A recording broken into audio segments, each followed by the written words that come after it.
Magandang araw ulit sa inyo.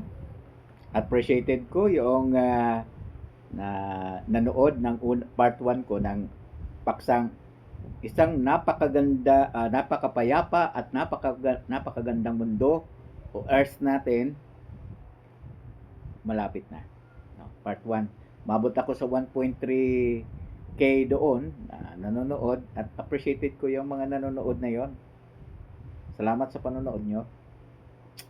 At gaya ng ating binasa doon sa Apocalypse 21:4 and 5, hindi naman ako nagsabi doon. Sinabi ko lang naman sa inyo kung ano yung nandoon. Para malaman nyo rin na mayroon palang ganyan pangako ang Diyos at siya mismo, sabi doon sa 5, yung nakaupo sa trono ang nagsasabing, narito, ginagawa kong bago o ginawa kong bago ang lahat ng bagay. Tiyak na talaga. No? Isulat mo sapagkat ang salitang ito ay tapat at totoo. Ang Diyos nagsabi noon, hindi ako. So, pangako niya, gagawin niya talaga yun sa part 1 at yung sa part 2 din naman tungkol sa paglutas ng kahirapan, no? Kahirapan sa ngayon. So, ang ating tatalakayin sa ngayon, yung nasa bahagi pa rin doon sa sinasabi ng Apocalypse 21:4. Ininimay-himay ko to eh. Sabi doon, at papahiri niya ang bawat luha sa mga mata nila, mawawala na ang kamatayan, pati ang pagdadalamati at ang pag-iyak. Nung nakaraan, tinilakay ko na umiiyak ang tao dahil sa mahal ng bilihin, kakapusan ng pagkain. Minsan magsasaka naman ay inabutan ka ng pagbaha, tagtuyot, bagyo, ay talang salantang yung pananim. Salip ka kumita, nadala pa ang puhunan kasi namatay. No, di napakinabangan. Kaya sinold yun. Mawawala na yun, yung tinalakay ko sa part 2. Ngayon, dito tayo sa part 3. Ano pang isang dahilan bakit umiyak ang tao? Di ba, minsan kung ikaw ay walang sariling bahay, wala pang sariling lupa, wala ka ring sariling trabaho. Kung may trabaho ka naman, hirap na hirap ka. No? Ang iba naman, hanap ng trabaho.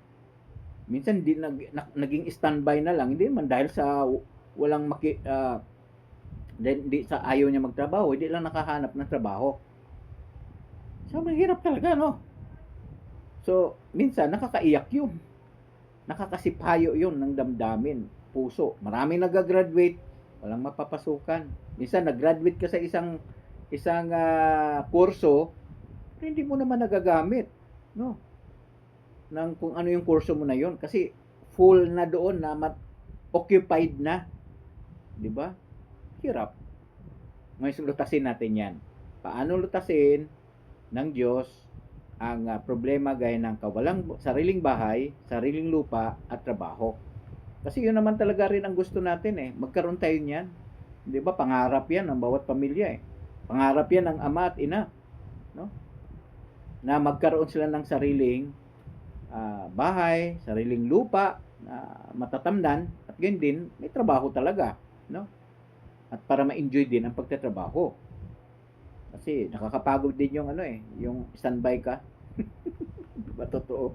Sabi nila, paano ka napagod? Standby ka na nga eh. Nakakapagod kaya yun. Totoo yun. Hindi ako nagbibiro. Kakapagod yung nasa bahay ka lang, no? At dahil sa wala kang trabaho, minsan nakarinig ka pa ng di magandang salita mula sa iyong magulang, tiyak yan, no? Kaya nakakaiyak, no? Ngayon, ano ang sinabi ng Biblia? Di basahin natin ang pangako ng Diyos. Kaya masabi rito, mawawala na ang pag-iyak. Dala ng masamang kalagayan na yan. Walang sariling bahay, walang sariling lupa, walang trabaho, no? Padre di pamilya ka o kaya magulang ka, wala kang trabaho, naku, napakahirap lalo, no? Maapektuhan ng mga bata. At napakarami ako nakitang ganyan, no? Hirap na hirap. Well, tingnan natin. Ito ang pangako niya, pinasulat ng Diyos ito. Tandaan natin, pag siya nagpasulat, hindi lang para isulat mo yan. Hindi ganoon. Parang mangako lang tapos napako lang, no? Di ba marami tayo narinig yung ganyan. Nakarinig ako niya sa mga tao na marami daw kapag eleksyon, maraming nangangako. Gagandang kinabukasan nyo. Gagandang kabuhayan nyo. Aangat tayo, sabay-sabay tayo. Yeah, di ba mga ganyan pangako? Pero tao yun. Hindi natin maasahan pangako ng tao. Kasi bakit? Kasi tao nga lang eh. Hindi niya magagawa. Sabi nga ni Jesus sa Mateo 19:26, lagi kong sinasabi sa inyo yan. 19:26, si Jesus mismo tapatan sinabi niya, sa mga tao, imposible ito. Ano yung imposible? Yung imposible pangako ng maraming mga tagapamahala lalo sa panahon ng eleksyon na gaganda buhay nyo, aangat tayo sabay-sabay, no? Yan. Mawawala na ang ganito. Hala ka. Magkaroon ng kayong sariling ganito. Sabi ni Jesus, sa mga tao, may mga bagay na imposible. Imposible ang mga ito. Pero sa Diyos, yun, yung imposible sa mga tao, yung mga pinangako.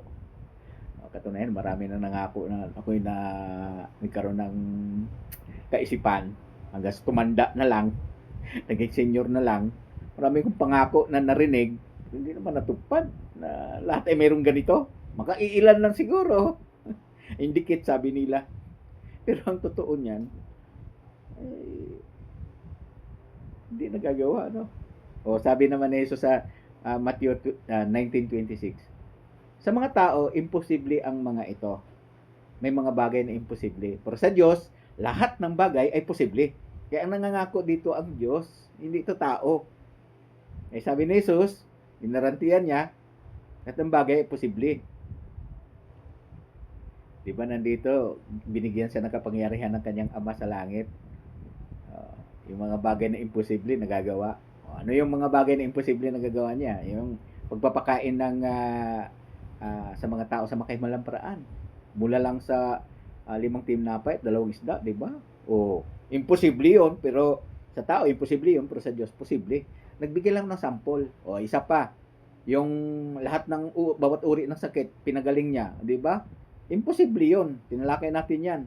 Imposible sa tao, pero sa Diyos, naging posible siya. No? Hindi sinasabi daw, oh, may pananampalataya ka, kaya gumaling ka. Kahit walang pananampalataya nga, yung byuda, di ba? Na ang anak niya ay kaisa-isa namatay. Oh, anong ginawa ni Jesus? Di ba pinagaling niya? O binuhay niya uli? Kasi naawa siya doon. Hindi naman siya kilala ng byuda at mga taong naroon. Nasa lubong niya lang yung prosesyon ng patay dahil sa dadalhin na sa libingan. At lumong-lumo yung babae. Di ba imposible yun sa tao? Pero sa Diyos, posible. Sabi niya, nagbigay lang ko ng sample. Ngayon balik tayo sa topic. Ngayon ito yung sinabi ng Diyos. Pangako niya tungkol sa problema na yan. Na gustong-gusto ng lahat ng magulang ito, ama man, ina, gusto niya ito. Ano yung gusto niya? Nasa sa Isaiah 65:21, 22. O di ano ito? Check, magugustuhan nyo rin ito. Tandaan natin, hindi ang tao nangako dito, ang Diyos ang nangako dito. At sinabi ko lang yan, hindi rin ako ang nangako. Sinabi ko lang ito, no? Sa 21. 65:21 ng Isaiah. Magtatayo sila ng mga bahay at titira sa mga iyon. At magtatanim sila ng ubas at kakainin ang bunga nito. Hindi sila magtatayo pero iba ang titira. Hindi sila magtatanim pero iba ang kakain.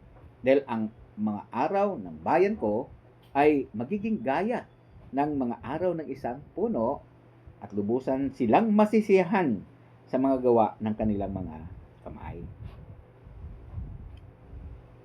So, di ba na magandang pangakong ito?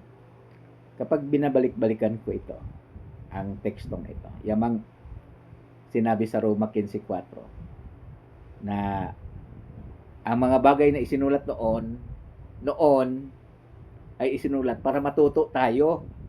At kapag natuto tayo, nagkaroon tayo ng pag-asa. At kapag nagkaroon ka ng pag-asa, nagkaroon ka ng lakas. At ang lakas na yon ay tumutulong sa isa na manatiling maging matiisin. Magtiis habang hinihintay yung pangakong iyon na sigurado. At ito yung sinabi ng Diyos. Magtatayo sila ng mga bahay at titira sa mga iyon. Kaya ipinakikita diyan, hindi sila laborer. Hindi sila binayaran para magtayo ng bahay. Sila ang titira eh. Wala namang binayaran mong magawa ng bahay tapos yung binayaran mo, siya ang titira, pamilya ang titira. Wala ko. Hindi. Ikaw mismo, sabi diyan, anumang design ng bahay na gusto mong itayo, ikaw rin titira noon. So, hindi ito pangako na hindi ito sinasahuran. Siya ang gumawa ng sarili niyang bahay.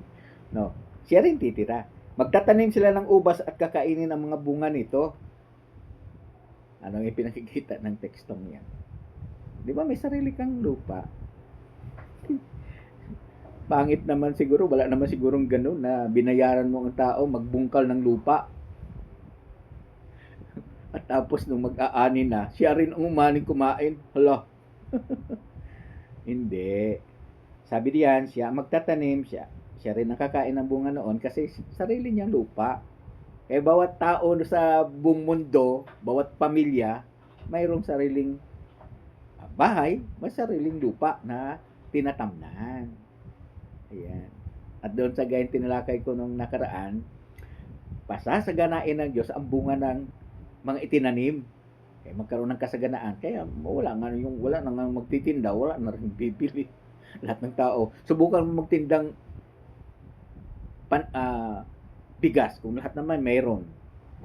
Magbenta ka ng prutas, walang bibili sa'yo kung lahat naman mayroon.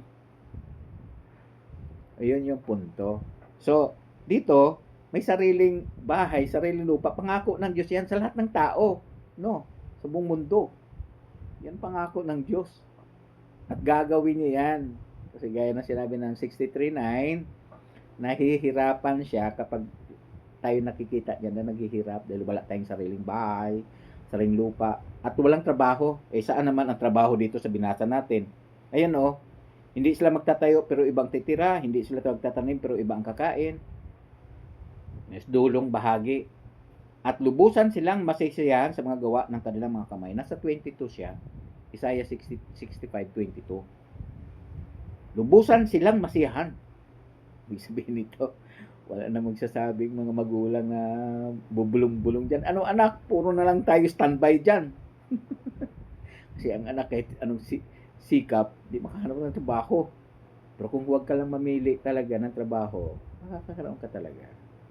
Pero sa ngayon talagang hirap. No? Dito, lubusan silang masisiyahan sa mga gawa ng kanilang mga kamay. Sariling trabaho ito, may mga trabaho ang mga tao. Di ba? Ang ganda, no? So, aalisin ng Diyos ang pag-iyak dala ng kawalang sariling bahay, sariling lupa, at sariling trabaho. Dito, nilutas ng Diyos Kitang-kita natin, nilutas niya ang problemang iyan. Mawala na ang pag-iyak dahil doon sa bagay na yun. Di ba lahat ng mga pamilya, magulang, ina, ama, ay gustong-gusto na magkaroon ng sariling bahay, sariling lupa na saganang pinagpapala ng Diyos, di ba?